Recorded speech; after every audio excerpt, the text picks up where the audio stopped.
Hey! Petite vidéo spéciale aujourd'hui, uniquement pour les abonnés. Merci d'être abonné. Écoute, je suis retombé là-dessus en classant mes trucs. Bientôt, une vidéo qui va être accessible à tous. Tu vas voir, j'ai fait une vidéo avec Fred après notre première retrouvaille, après plusieurs jours pour lui, pour nous, de solitude. Et en fait, la vidéo que tu vas voir, je m'apprêtais à faire cette vidéo-là, mais finalement, j'en ai fait une complète après, d'un coup. Donc, celle-ci avait plus tant de pertinence. Mais je décide quand même de te la... C'est pas une vidéo qui est complétée, mais je décide quand même de te la présenter parce que, en fait, ce que ça va te permettre de voir, bon, c'est ce que je prévoyais présenter au début, mais je te laisse un gros bout de vidéo où est-ce que je fais simplement marcher dans la forêt. Ça va te permettre de voir un peu dans quoi je me déplaçais à tous les jours.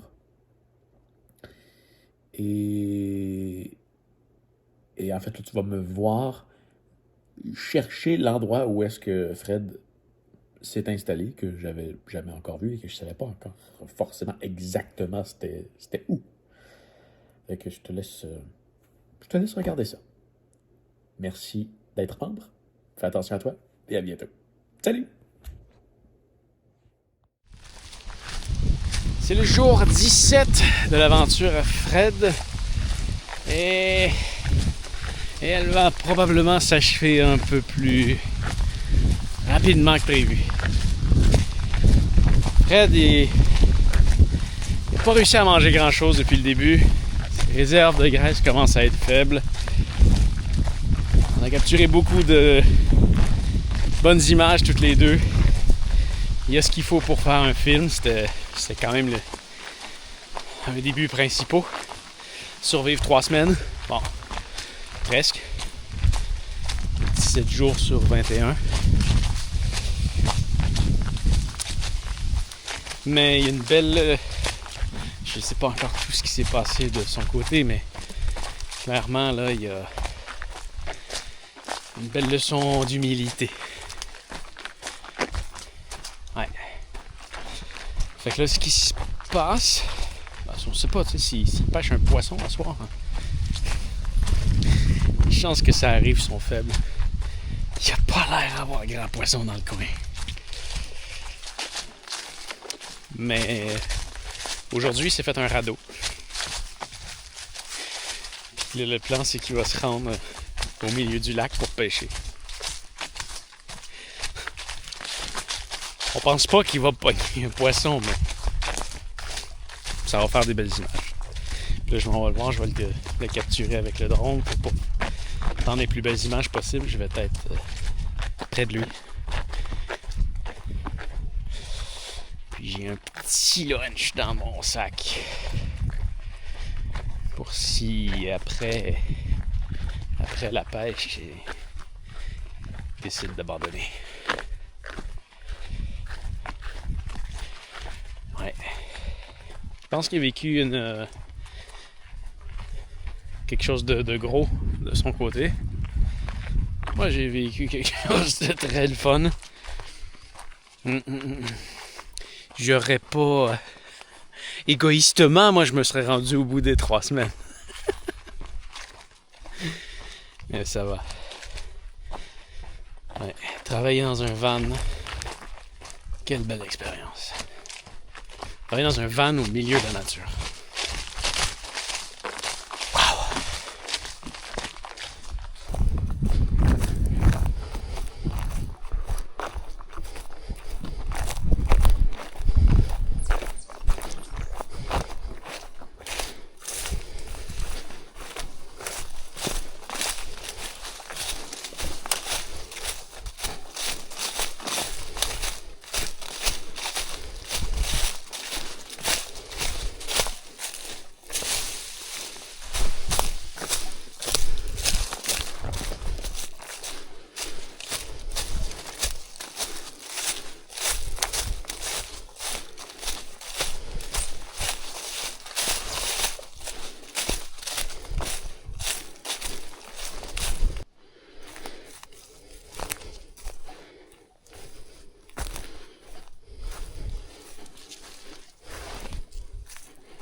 ça, je sais pas tout, mais ça devrait être une grosse partie de l'histoire. Le piège à Paul, le castor, qui a démoli son barrage et qui a tendu un piège en espérant qu'il le déclenche en venant en dessous. Ok, ouais, je vois. Il y a un morceau de bois, qui est un genre de bois qu'il aime beaucoup, qui me comptait. Puis relié à des tiges qui peuvent déclencher le piège. Il y a des canards qui viennent de s'envoler. Puis ouais, il a comme tout coupé ça pour que ça y tombe dessus. Puis qu'il puisse le manger. Mais ça n'a pas marché.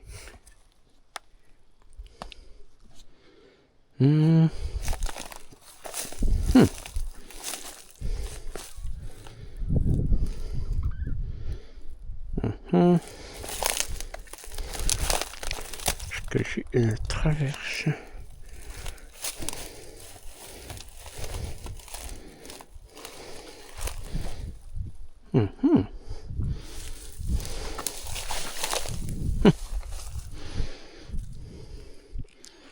Ça a tellement l'air d'un plan stupide.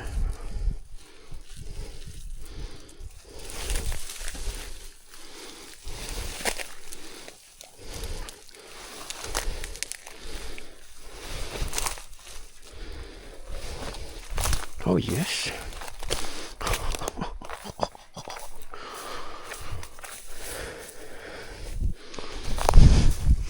C'était pas dans les plans que je puisse traverser au sec.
Ici, je crois pouvoir reconnaître son quai.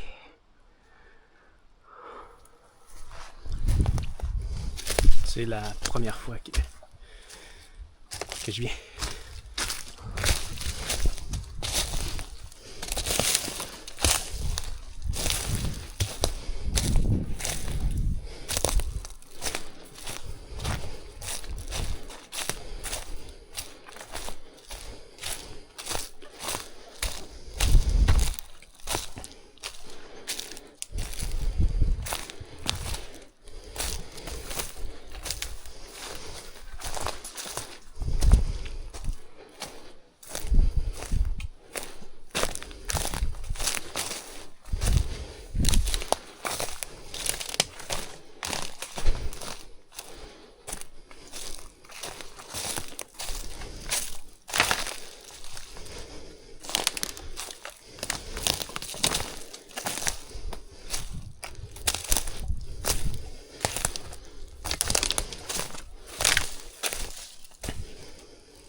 Clairement un signe de Fred qui a utilisé pour faire sa cabane ou pour allumer un feu.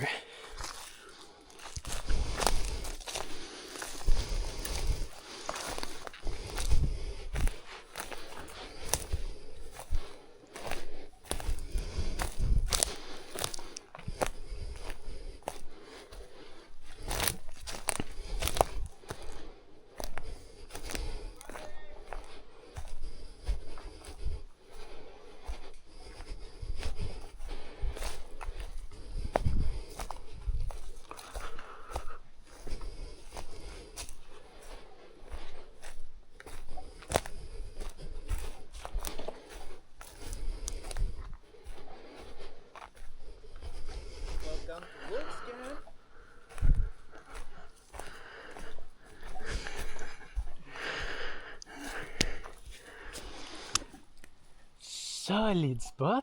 Pas pire, hein? Bienvenue chez nous. Wow! Alors, il y a le quai avec le bateau, la maison, cheminée, foyer intérieur, mon fumoir, mon projet de trappe, le feu extérieur pour la famille, les groupes. Ici, c'est ma table où est-ce que je charcute tous les animaux que je récolte dans la forêt. Là, je l'ai lavé, il y avait plein de sang tantôt. C'était écœurant, c'était dégueulasse. Mais... Wow! Non, mais j'ai fait quand même plusieurs forêts dans le coin. Hein? T'as définitivement la plus fun à marcher, la plus belle. Elle est belle. Ça m'a pris du temps à la comprendre, mais en fait, ici, dans la vallée, c'est une forêt qui est très très vieille. Tu sais, les épinettes, ils viennent gros comme ça, puis ils meurent, puis ils tombent. Puis en fait, les arbres meurent d'âge. Puis quand tu fais des feux, où tu te rends compte que il y a vraiment comme ça d'épais de peat moss, une espèce de mousse. Un gros lichen. Ben, c'est comme en fait, c'est des résidus d'arbres, puis et cette mousse-là, c'est hyper inflammable. C'est qu'en fait, cette forêt-là, ce qu'elle a besoin, là, c'est plate à dire, mais elle a besoin d'un feu. Elle a besoin d'un feu. Parce que ici, il n'y a pas d'animaux, à part des écureuils. Puis, voilà. fait que c'est comme un no man's land où que les animaux viennent pas. Il n'y a pas d'ours, il n'y a pas d'orignaux, il n'y a pas de... Il n'y a rien d'intéressant pour eux. Non. Pour eux, c'est une forêt morte. Bon, pour moi, ça fait plein de bois morts pour faire mes feux puis tout, là, mais dans les faits... Pour chasser, c'est pas super. Ouais. Puis quand tu creuses le sol, vois-tu? T'as une couche de peat moss, à peu près 6 pouces, puis en dessous, t'as du gris. Puis en dessous, t'as de la terre. C'est quoi du gris? Ben, au début, je pensais que c'était de la glaise, mais c'est pas de la glaise. C'est les traces d'un ancien feu. Le dernier feu, il est là. Feu de forêt? Feu de forêt. Ah ouais. Le feu de forêt il est là. Puis tout ça, ça attend pour brûler. Puis si jamais tu prends une brique comme ça, là, Ouais. tu l'allumes avec un lighter. Tu la laisses là, elle va fumer pendant 24 heures. Ah ouais. Le feu reste là-dedans, c'est incroyable. Ça, c'est un problème que j'ai eu moi. Voilà. Puis la vue ici. C'est malade.